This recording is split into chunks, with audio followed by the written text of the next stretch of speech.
Oi pessoal, tudo bom com vocês? Hoje eu tô aqui para dar continuidade na leitura de A Vida Secreta dos Escritores, do autor Guilherme Musso. Então, se você já está acompanhando a leitura aqui comigo, meu muito obrigada, continue aqui porque a história tá boa, né? Se você já tem acompanhado, sabe do que eu tô falando. Se você caiu de paraquedas nesse vídeo e não sabe do que se trata, eu faço leitura todos os meses de algum livro e vocês me ajudam a escolher o livro que eu vou ler aqui todo mês. Então, esse mês, esse foi o livro escolhido. Esse livro aqui eu recebi em outubro no clube da Tag Inéditos, tá bom? E aí, né, eu vou deixar então aqui embaixo na descrição o link para você adquirir essa edição aqui lá na Amazon e também o código para você assinar a Tag Inéditos, se você preferir, tá bom? Vou deixar aqui o meu código, você tem um descontinho de 30% na primeira caixinha, tá bom? E deixo também o link da Amazon para você comprar o que você quiser. Tá bom? Então é isso aí. Vou pedir meu like, pedir que você se inscreva se ainda não for inscrito, que ative as notificações para não perder nenhum vídeo. E também comente aqui se você já leu A Vida Secreta dos Escritores ou se você está acompanhando aqui comigo e está gostando da história, tá? Eu particularmente estou achando bem legal. É bem né, ativo ali, é bem emocionante, empolgante, as coisas acontecem rápido, não fica aquela coisa, né, já estamos vendo muita coisa, né, e tá sendo bem legal a leitura aqui de A Vida Secreta dos Escritores, tá? Então aqui que a gente tem até o momento que nós lemos, nós descobrimos que a Matilde Money, na verdade ela é a Matilde, filha, né, daquele casal que foi assassinado junto com o menininho, né? O sobrenome é um sobrenome diferente, é Verneiel, uma coisa assim. Então ela é filha daquele casal. E a gente descobriu também, nesses últimos dias, que o Nathan Fowler, que é aquele escritor que quis sair do circuito literário, e a gente não sabe porquê, e aquele cara, o Rafael, que é um aspirante aí a escritor, que foi atrás para tentar descobrir alguma coisa, já descobriu que, né, ele tinha um romance, né, tinha um amor aí proibido com essa mulher, cujo nome ele ainda não sabe, mas é um S, né, enfim, mas que agora ele tá começando a descobrir coisas, fatos, através de vídeos que ele viu no computador do chefe dele, é o dono da livraria onde ele está trabalhando. Então ele está vendo que as peças estão se encaixando e isso está ficando bem interessante, né? Então hoje a gente vai ler os capítulos 10 e 11, tá? Então vamos ver se nesses dois capítulos que a gente vai ler hoje, se a gente descobre mais alguma coisa, se vai ter mais algum plot twist aí, mais uma reviravolta nessa história, porque vocês sabem, né, gente? Já tivemos algumas coisas interessantes que aconteceram aqui em tão pouco tempo. Então, eu acredito que em dois capítulos aí, quase na reta final, provavelmente a gente tenha novas informações que vão aí fazer a gente ter mais algumas teorias sobre o que pode acontecer aqui nessa história. Então, vamos lá. Capítulo 10 se chama Os Escritores contra o Resto do Mundo. E a citação que a gente tem aqui é a citação do Virgílio. A única salvação dos vencidos é não esperar nenhuma. Era o escritor Nathan Fowler. Essas tinham sido as últimas palavras de Apolline antes de morrer. O vídeo continuava por mais uns segundos, até que ela entrava em coma e sucumbia até o último golpe do atiçador. Para além da revelação propriamente dita, que me mergulhou numa terrível perplexidade. Uma pergunta mais urgente me preocupava. O que aqueles filmes estavam fazendo no computador de Aldebert? Cada vez mais febril, apesar do horror da cena, assisti de novo ao vídeo da execução de Apolline, e dessa vez tirei os fones para me concentrar no cenário. Aquelas paredes de pedra. Eu tinha visto algo parecido ao descer as caixas de livros com monta-cargas até o subsolo da Rosa Escarlate. Ou talvez estivesse imaginando coisas. A chave do porão estava no molho de chaves da livraria. Eu tinha descido até lá umas 2 ou 3 vezes, mas não notara nada de particularmente suspeito. Apesar do medo, decidi visitá-lo outra vez, mas não pelo monta-cargas, que fazia um barulho infernal.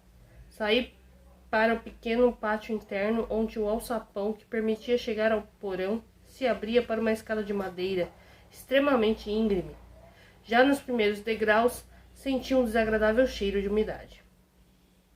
Chegando lá embaixo, acendi a luz fluorescente que emitia um brilho oscilante e só revelou estantes cheias de teias de aranha e caixas de papelão cheias de livros que logo mofariam. O tubo fluorescente crepitou alguns segundos e se apagou com um ruído seco. Merda. Peguei o celular para usar a lanterna, mas tranquei o pé num velho aparelho do ar-condicionado, enferrujado no chão. Caí no cimento e rolei no pó. Parabéns, Rafa. Juntei o celular e me levantei, entrando na escuridão. Estreito e comprido, o porão era muito maior do que eu havia imaginado. No fundo da peça, distingui um som de ventoinha, como o de um aquecedor ou de um depurador de ar. O zumbido vinha de um emaranhado de canos que desaparecia atrás de 3 painéis de madeira, empilhados uns sobre os outros contra a parede. Perguntei-me onde levavam aqueles canos, e depois de lutar contra os painéis por um minuto, consegui movê-los e descobri um outro acesso. Uma espécie de painel metálico, móvel, que lembrava a abertura lateral de um gigantesco forno. A porta estava protegida por uma fechadura, mas a chave também estava no imponente molho do livreiro. Com as pernas tremendo, entrei e cheguei numa estranha sala que abrigava uma bancada que faz tudo e um congelador com cadeado. Em cima da mesa do trabalho, vi o atiçador de fogo que identificara no vídeo, um martelo enferrujado com pontas afiadas, uma marreta de madeira escura, goivas de esculpir pedra. Senti um aperto no peito, todo o meu corpo começou a tremer. Quando abri o frigorífico, não pude conter o grito. O interior estava pintado de vermelho. Essa gente é maluca. Bati em retirada e subi o mais rápido possível para o pátio. Aldberg torturara Apolline Chapuis até a morte e, sem sombra de dúvidas, também me mataria se eu não sumisse dali. De volta à livraria, eu vi o assoalho ranger no primeiro andar. O livreiro tinha acabado de acordar. Ouvi sons de passos e depois um rangido de escada. Merda. Em questão de segundos, guardei o computador de Aldberg na mochila, bati a porta e subi na scooter. O céu estava zebrado de faixas de nuvens atravessadas pela luz da aurora. A estrada que costeava o mar estava deserta. Um cheiro de iodo subia no mar e se misturava ao de eucalipto. Eu tinha enchido o tanque, o que queria dizer que meu veículo, empurrado pelo vento, chegava com dificuldade a 45 km por hora. E a cada 2 minutos eu lançava olhares inquietos para trás. Nunca sentira tanto medo na vida. Eu tinha a impressão de que Aldberg poderia surgir a qualquer momento e que apareceria na estrada principal com seu atiçador para acertar as contas comigo. O que fazer? Meu primeiro reflexo tinha sido me refugiar na casa de Nathan Fowles, mas eu não podia fingir que não tinha visto as acusações de Apolline Chapuis no vídeo. Eu era um alvo fácil de manipular. Sempre soubera que Fowles não me contara tudo o que sabia sobre aquele caso. E ele mesmo nunca tentara me fazer pensar o contrário. Indo ao seu encontro, eu talvez estivesse indo direto para a toca do lobo. E lembrei da espingarda com cano rajado que ele mantinha ao alcance da mão. Era bem possível que aquela fosse a arma que servira para matar os Vernayel. E por 5 longos minutos senti que perdia todas as referências e depois voltei a mim. Embora minha mãe repetisse que eu não devia confiar em ninguém, sempre fiz o exato oposto do seu conselho. Minha ingenuidade tinha me pregado algumas peças ao longo da vida, e eu tinha me arrependido algumas vezes, mas senti a íntima convicção de que perder aquela candura seria o mesmo que perder a mim mesmo. Decidi manter-me fiel à minha primeira intuição, portanto, o homem que havia escrito Lorelei Strange e Os Fulminados não podia ser um filho da mãe. Quando cheguei ao Cruzeiro do Sul, Fowles parecia acordado há um bom tempo. Vestia um blusão de gola alta escuro e um casaco de camurça. Muito calmo, entendeu imediatamente que algo muito grave acontecera. Você precisa ver isso, eu disse, sem lhe dar sequer o tempo de me reconfortar. Tirei o computador de Aldberg da mochila e mostrei os 2 vídeos. Fowles viu sem demonstrar a menor emoção, mesmo quando Apolline citou seu nome. Sabe quem são os 2 homens que torturam Chapuis e Armani? O primeiro não faço a menor ideia. O segundo é Gregor Aldberg. Encontrei no porão um congelador onde ele guardou o corpo de Apolline. Hollis continuou impassível, mas senti que estava abalado. Sabia que Matilde era neta de Aldberg e filha de Alexandre Verneyel? Fiquei sabendo há 1 hora. Nathan, por que Apolline o acusou? Ela não me acusou. Disse apenas que me viu num carro na companhia de outro homem. Que homem? Diga apenas que é inocente e acreditarei em você. Não matei os Verneyel, juro. Mas esteve no apartamento naquela maldita noite? Sim, estive, mas não os matei. Explique-se. Um dia contarei tudo em detalhe, mas não agora. Subitamente nervoso, Fowles remexia um pequeno controle remoto, do tamanho de um controle de garagem, que acabara de tirar do bolso. Por que não agora? Porque você corre grande perigo, Rafael. Não estamos num romance, garoto. Não estou falando da boca pra fora. Apolline e Karen estão mortos e seus assassinos continuam em liberdade. E por algum motivo que eu ignoro, o caso Verneyel voltou à tona. E nada de bom pode resultar daquela tragédia. O que eu devo fazer? Sair da ilha imediatamente. Ele disse, olhando para o relógio. O ferryboat retomará as atividades às 8 horas. Vou levá-lo até lá. Está falando sério? Fowles apontou para o computador. Você viu os vídeos? Como eu. Essas pessoas são capazes de tudo. Mas, rápido, ele ordenou, puxando-o pelo braço. Escoltado por Bronco, seguiu o escritor até o carro. O Mini Mocha, que ficara várias semanas sem uso, recusou-se a funcionar.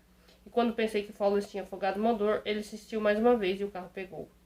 Bronco saltou na traseira e o conversível sem portas, que achei que era um desconforto absoluto, avançou pelo caminho de chão batido que atravessava a floresta antes de chegar à estrada. O trajeto até o ferryboat foi penoso. As tímidas cores do amanhecer tinham deposto as armas diante da força do céu cinzento, que estava cheio de nuvens escuras, como se tivesse sido pintado a carvão. O vento também tinha se erguido, golpeando o nosso pobre para-brisa com suas rajadas. Não era o vento leste, úmido e suave, nem o familiar mistral que varria as nuvens para dar lugar ao céu azul. Era um vento glacial e cortante, vindo do polo, que trazia consigo raios e trovões, um mistral negro. No porto, tive a impressão de estar numa cidade fantasma. Uma espessa neblina pairava acima dos paralelepípedos. Fitas nacaradas e vaporosas envolviam o mobiliário urbano e afogavam os cascos dos navios. Um verdadeiro nevoeiro. Fowles estacionou a Mini Mocha à frente da guarita da capitania do porto e foi pessoalmente comprar a minha passagem. E depois ele me acompanhou até o ferry. Por que não vem comigo, Nathan? Perguntei, subindo no convés do barco. Você também corre perigo, não é mesmo? Sozinho no cais com seu cachorro, ele evitou a minha pergunta, sacudindo a cabeça. Cuide-se, Rafael. Venha comigo, implorei. Impossível. Aquele que acendeu o fogo é que deve apagá-lo. Preciso colocar um ponto final numa coisa. Que coisa? Nos danos da máquina monstruosa que coloquei em marcha há 20 anos. Ele me saudou com a mão e eu entendi que não me diria mais nada. Enquanto eu o contemplava, afastou-se com o cachorro. Senti um arrepio inesperado e uma grande tristeza, pois algo me dizia que seria a última vez que eu veria Nathan Fowles. No entanto, ele voltou rapidamente. Olhou-me nos olhos com bondade e, para minha grande surpresa, estendeu-me o manuscrito corrigido do meu romance, que estava enrolado para caber no bolso do casaco. Sabe, A Timidez dos Cimos é um bom romance, Rafael. Mesmo sem as minhas correções, merece ser publicado. Não foi o que disseram os editores que o leram. Ele sacudiu a cabeça e soltou um suspiro cheio de desprezo. Os editores. Editores são pessoas que gostariam que você ficasse grato por eles dizerem em 2 frases o que pensam do seu livro, enquanto você penou 2 anos para colocá-lo de pé. Pessoas que almoçam até às 3 da tarde nos restaurantes de Midtown ou de Saint-Germain-des-Prés, enquanto você estraga os olhos na frente de uma tela, mas que ligam para você todos os dias quando você demora para assinar o contrato. Pessoas que gostariam de ser Max Perkins ou Gordon Lish, mas que nunca serão mais do que eles mesmos. Gestores da literatura que leem nossos textos através do prisma de uma planilha do Excel. Pessoas para quem nunca trabalhamos rápido o suficiente, que nos infantilizam, que sempre sabem melhor do que nós o que os outros querem ler, ou o melhor título, ou a melhor capa. Pessoas que depois que você conhece o sucesso, quase sempre apesar delas, dizem a todo mundo que criaram você. As mesmas pessoas que diziam a Cinnamon que Margaret era de uma irritante banalidade, ou que recusaram Carrie, Harry Potter e Lorelei Strange. Interrompi Fowles em sua diatribe. Lorelei Strange foi recusado? Nunca me vangloriei disso. Mas sim, Lorelei foi recusado por 14 agentes e editoras. Inclusive por aquela que acabou por publicá-lo mais tarde, graças ao trabalho de Jasper Van Wyck. E é por isso que não se deve atribuir importância demais a essa gente. Nathan, quando essa história tiver acabado, você me ajuda a publicar a timidez dos Simmons? Você me ajuda a me tornar um escritor? Pela primeira e última vez eu vi Fowles sorrir francamente. E o que ele me disse confirmou a primeira impressão que sempre tive de sua pessoa. Você não precisa da minha ajuda, Rafael. Você já é um escritor. Ele me fez um aceno amigável, levantando o polegar na minha direção, me deu as costas e voltou para o carro. O nevoeiro se tornava cada vez mais denso. A barca temerária estava quase cheia, mas encontrei um lugar na parte de dentro. Pela janela do ferry avistei os últimos passageiros saindo do nevoeiro, apressados para embarcar. Eu ainda estava sob o choque do que Fowles me dissera e também senti um gosto amargo na boca, de derrota, da impressão de desertar o campo de batalha no meio da luta. Eu havia chegado a Belmont cheio de gana, sob um sol triunfante, e deixava a ilha sob a chuva, confuso, assustado com o perigo, às vésperas do último ato. Pensei em meu segundo romance, já bem avançado na escrita, A Vida Secreta dos Escritores. Eu vivia dentro dele, eu era um dos personagens. O narrador da história não podia abandonar o barco das operações como um covarde. E bem na hora em que a ação se intensificava, uma chance como aquela nunca mais se apresentaria. Voltei a pensar na advertência de Fowles. Você corre grande perigo, Rafael. Não estamos num romance, garoto. Mas nem o próprio Fowles acreditava em suas palavras. E não fora ele que injustamente me aconselhara a levar um romanesco para dentro da vida? E a vida para dentro da escrita? Eu adorava aqueles momentos em que a ficção contaminava a vida. Era em parte por isso que eu gostava tanto de ler. Não para fugir da vida real em busca de um universo imaginário, mas para voltar ao mundo transformado por minhas leituras. Enriquecido por minhas viagens e por meus encontros na ficção e cheio de vontade de reinvesti-los no real. Para que servem os livros? Se não para nos reconduzir à vida? Se não para nos fazer beber dela com mais avidez? Questionava-se Henry Miller. Para pouca coisa, sem dúvida. Além de tudo, havia Nathan Fowles, meu herói, meu mentor, aquele que 5 minutos atrás me sagrara como um semelhante. Eu não podia deixá-lo sozinho diante de um perigo mortal. Eu não era de açúcar, caramba. Eu não era uma criança. Eu era um escritor que ajudaria outro escritor. 2 escritores contra o resto do mundo.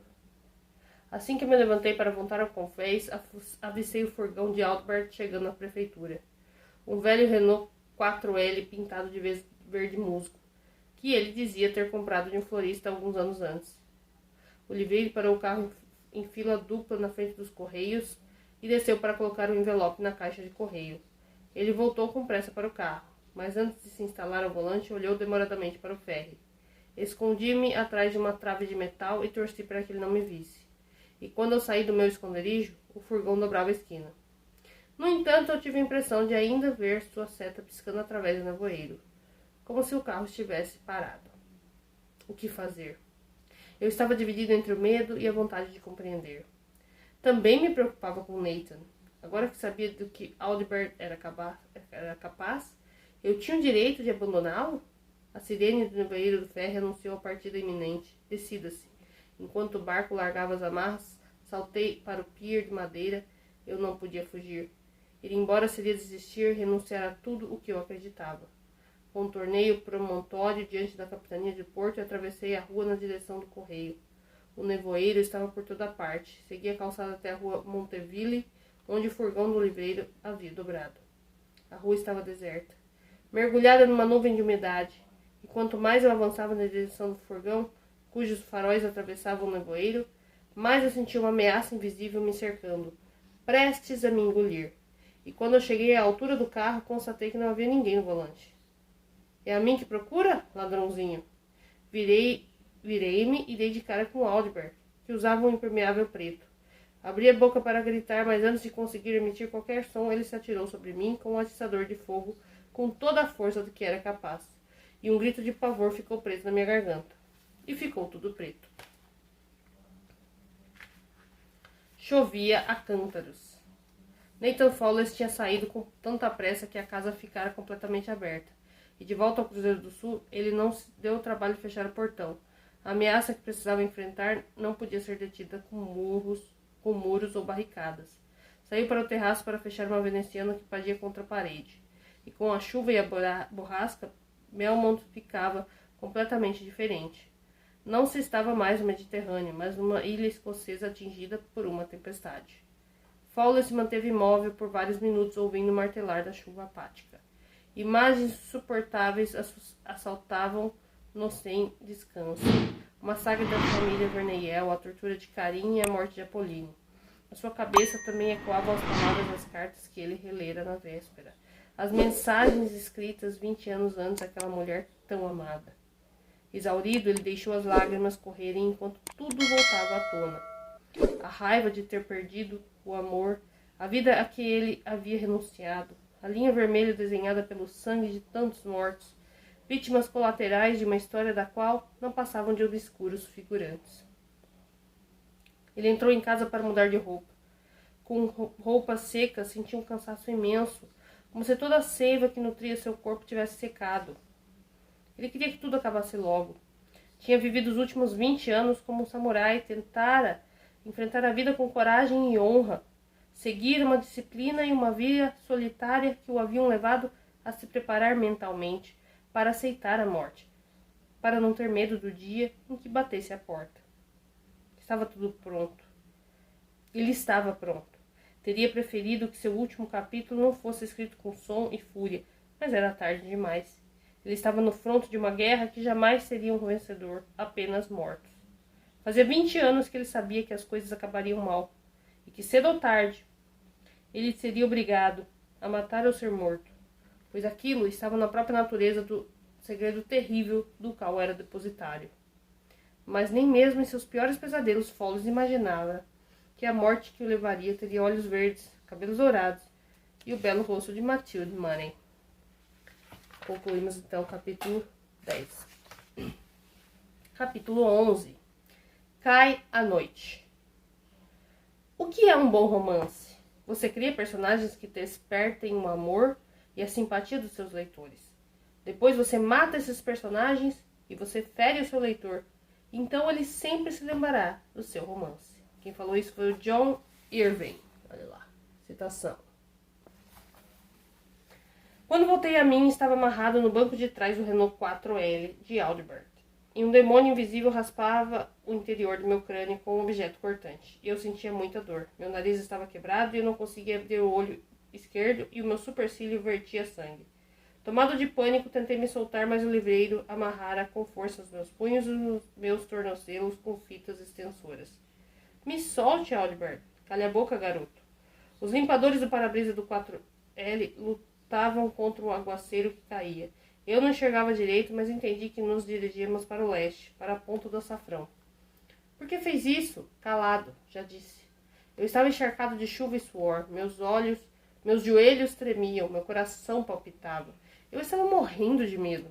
Mas, acima de tudo, eu queria entender.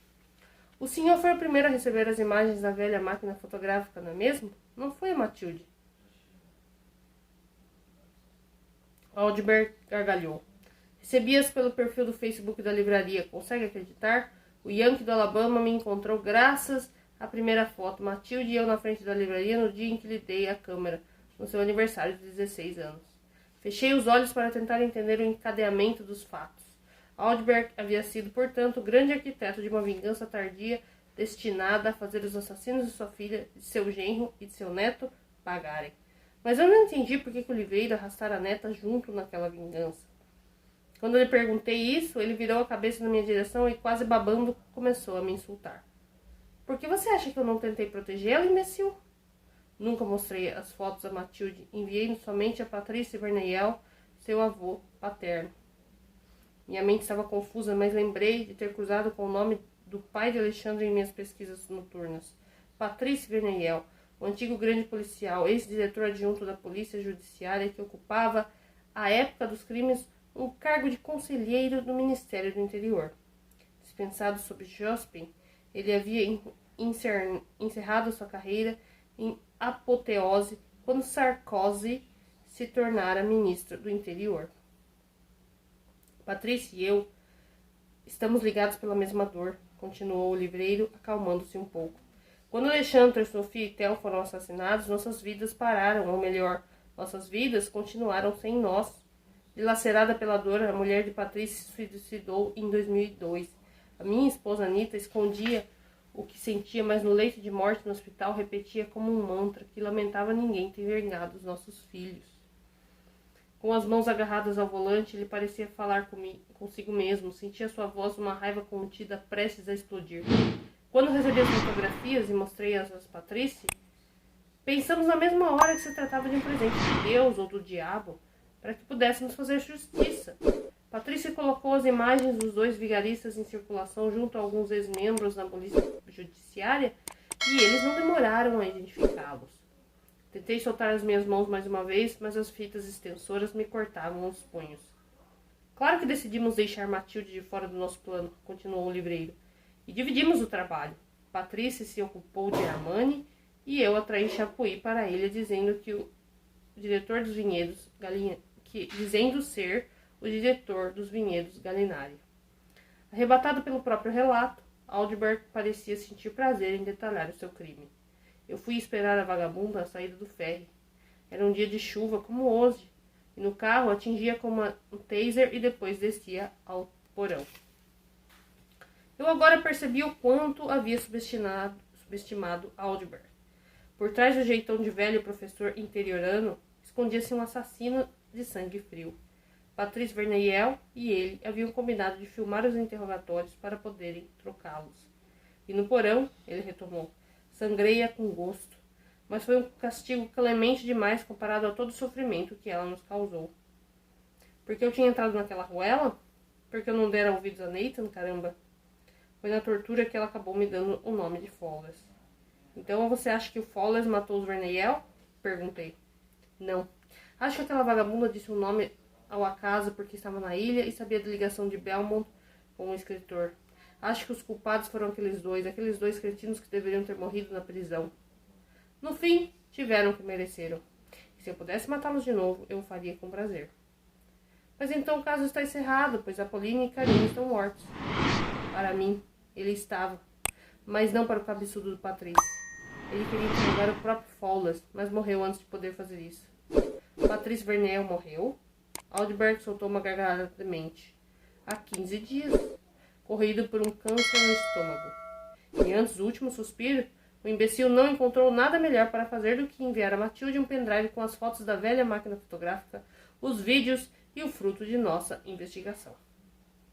As peças do quebra-cabeça começavam a se encaixar, revelando um cenário perturbador. Quando descobriu as fotos do aniversário, Matilde ficou transtornada. Por 18 anos, ela reprimira a lembrança de sua presença no apartamento quando os pais e irmãos foram mortos. Ela tinha esquecido de tudo. Difícil acreditar. Estou cagando para o que você acredita. É a verdade. Quando chegou em minha casa, há 10 dias, Matilde estava fora de si, como que possuída, determinada a vincar a sua família. Patrícia havia contado a ela que o cadáver de Apolline estava no meu congelador. E foi ela quem crucificou o corpo no eucalipto mais antigo de Belmont? No retrovisor, eu vi Aldebert fazer que sim com a cabeça. E com que objetivo? Provocar o bloqueio da ilha, ora essa. Evitar a fuga de Nathan Fowles e forçá-lo a reconhecer a sua responsabilidade. O senhor acabou de me dizer que não acreditava que Fowles fosse o culpado. Eu não acredito, mas ela sim. E eu quero proteger a minha neta. Protegê-la como? O livreiro não respondeu. Pelo vidro do carro, eu vi que o 4L tinha acabado de passar da Angra da Prata. Senti meu coração se acelerar dentro do peito. Para onde estava me levando? Viu postar uma carta, Aldebert. O que era? Haha, tem um bom olho, garoto.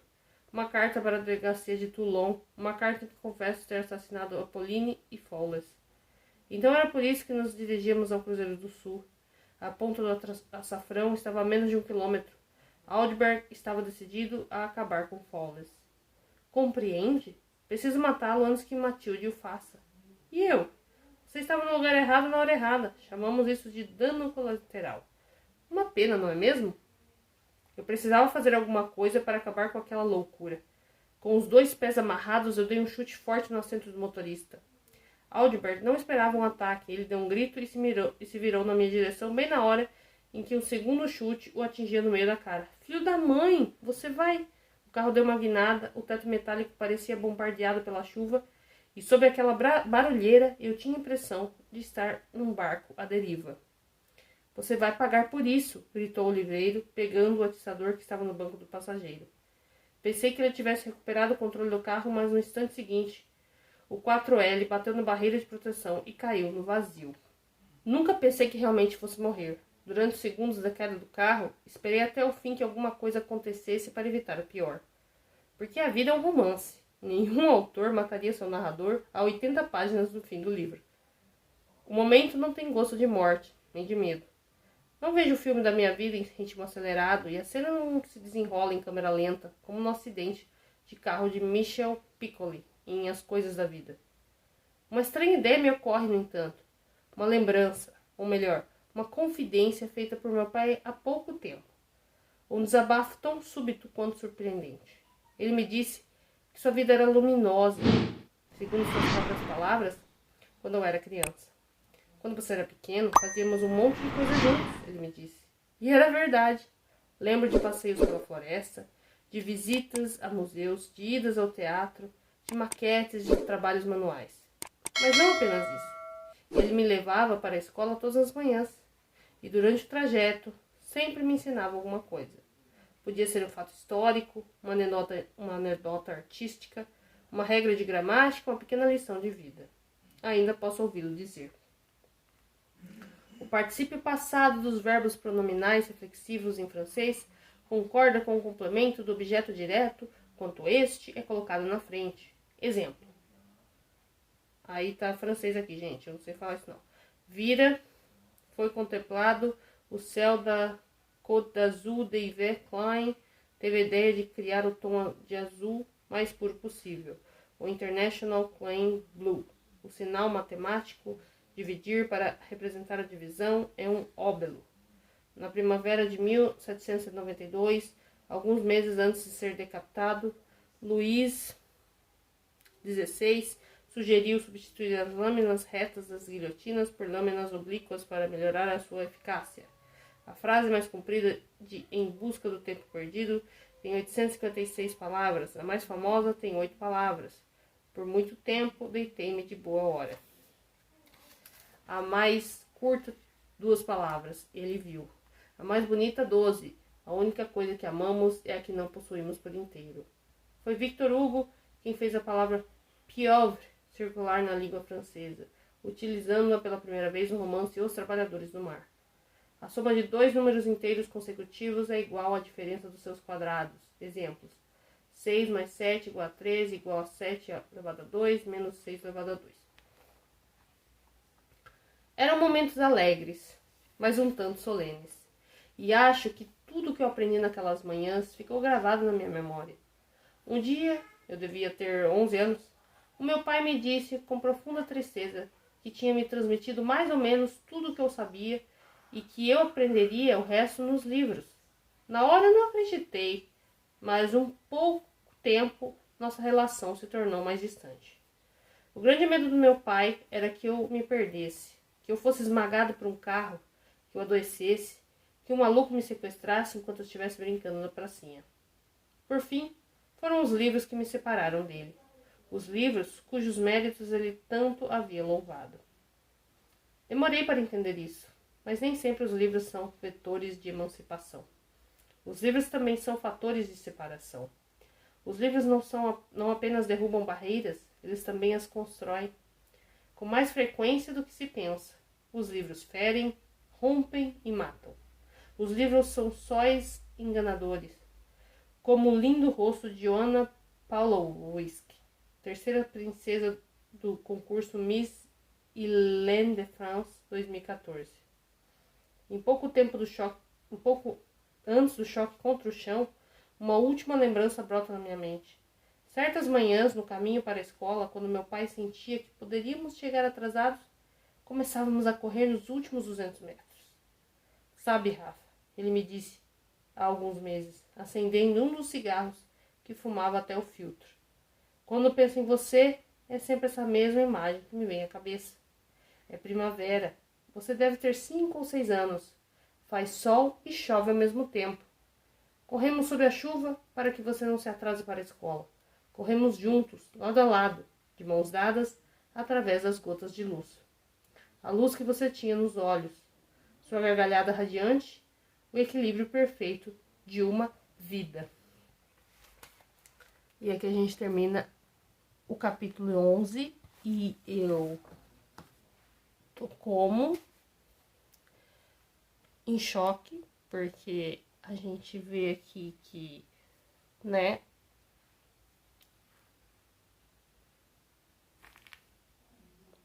é isso. Vocês viram, né, que aconteceu. Mais uma reviravolta, assim. Quer dizer, o avô materno e o, né, paterno que assassinaram lá o casal, que aparentemente a gente tá meio óbvio aí que foram eles que casaram. Eles giraram o pé junto, que não foram eles. Então, mas eles acreditam que foi esse casal e eles mataram. E agora ele pegou o coitadinho do Rafael, né? E tá... Cara, será que a Matilde vai matar o Nathan? Meu Deus. Ai, ai. Reta final, gente. Já tá acabando a história. Amanhã eu volto. Amanhã a gente vai ler os capítulos 12 e 13. Deixa eu conferir aqui. Não, amanhã é só o 12, tá? Amanhã a gente vai ler o capítulo 12. E eu tô assim, em choque. O que vai acontecer com essa história? A Matilde vai assassinar o Nathan. Vai se... Porque, né, pelo que foi passado pra ela, o Nathan é o culpado. Porque a Pauline falou lá, na hora que tava, né, que tinha visto ele. Mas isso não quer dizer nada também. Então, mas será que é? Será que não é, gente? Eu tô... Meu Deus! E agora? Eu não acredito que o Nathan fez isso, sério. Porque ele gostava da Sofia, né? Ele não ia fazer isso. Mas, né? Mas... E o Rafael, que tava indo embora e voltou pra trás, né? Meu Deus do céu. Mas é isso aí mesmo, é emoção, né? A flor da pele mesmo. É isso. Amanhã eu volto com o capítulo 12 e eu espero você, hein? Pra continuar essa história comigo, tá bom? Um beijo e até amanhã. Tchau!